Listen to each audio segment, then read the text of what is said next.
guys! Welcome back to my channel. For today's video guys, gagawa ako ng chicken macaroni salad.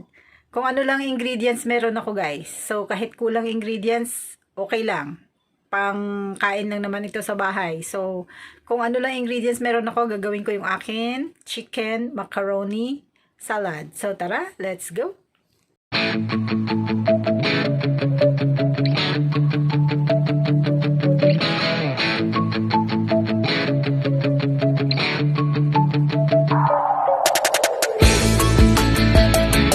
Hi guys, ito lang ang nabili ko guys. Chicken breast, tapos yung pineapple tidbits, then macaroni, tapos mayonnaise, then red onion, raisins, then carrots, then black pepper, sugar, and iodized salt.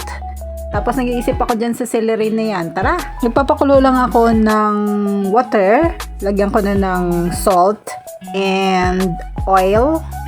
Yan. Pakukuluin lang natin yan bago natin ilalagay yung ating macaroni. Tapos, yan ang aking chicken breast. Sabay na natin pakukuluan guys. Yan, pakuluan lang natin. Then, yung ating chicken breast. So, takpan natin. Then, yung ating water, takpan din natin.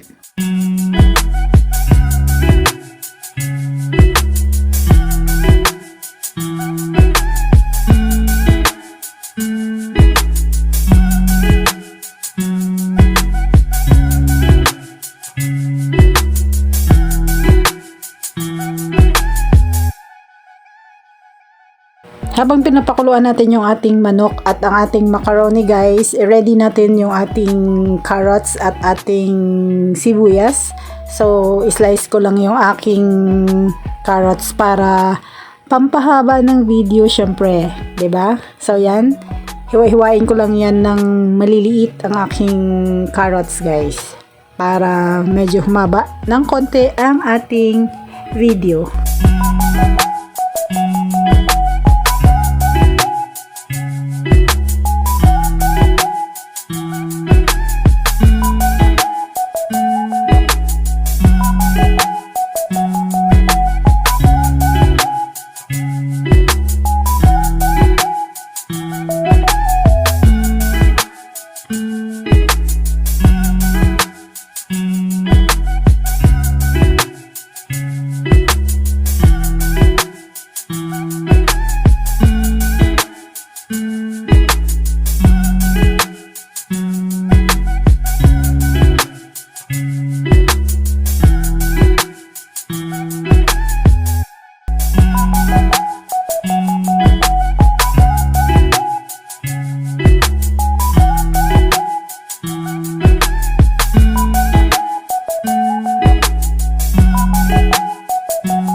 na-prepare ko na yung aking mga ingredients. So, mimix na natin yung ating chicken macaroni.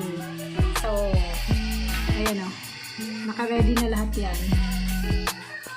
Ready na. Ito yung aking macaroni. So, magmimix na ako.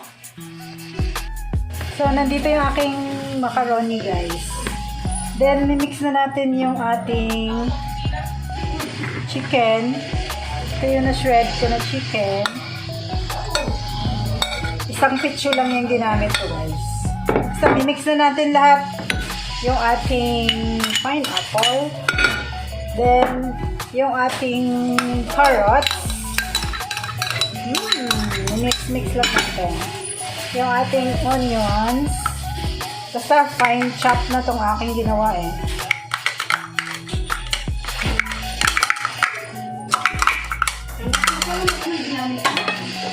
Then, lagyan na rin natin yung ating raisin. Then, mayonnaise. Mix na natin yung ating mayo.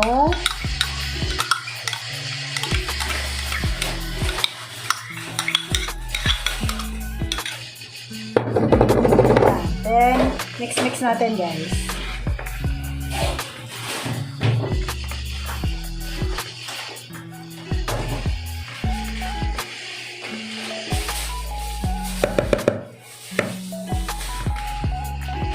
Hindi makita, no? Malalim yung aking... Dito ko lang minix para pagkatapos nito, diretso na lang sa ref.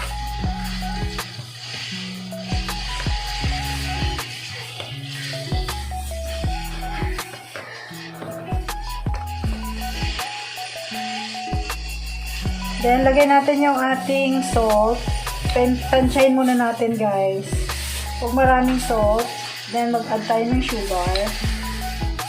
Then, lagay natin yung ating ground black pepper.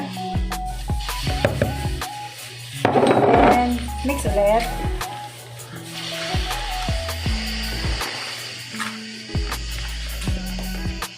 Ganitahin ko para makita. Malalim kasi yung Tupperware ko.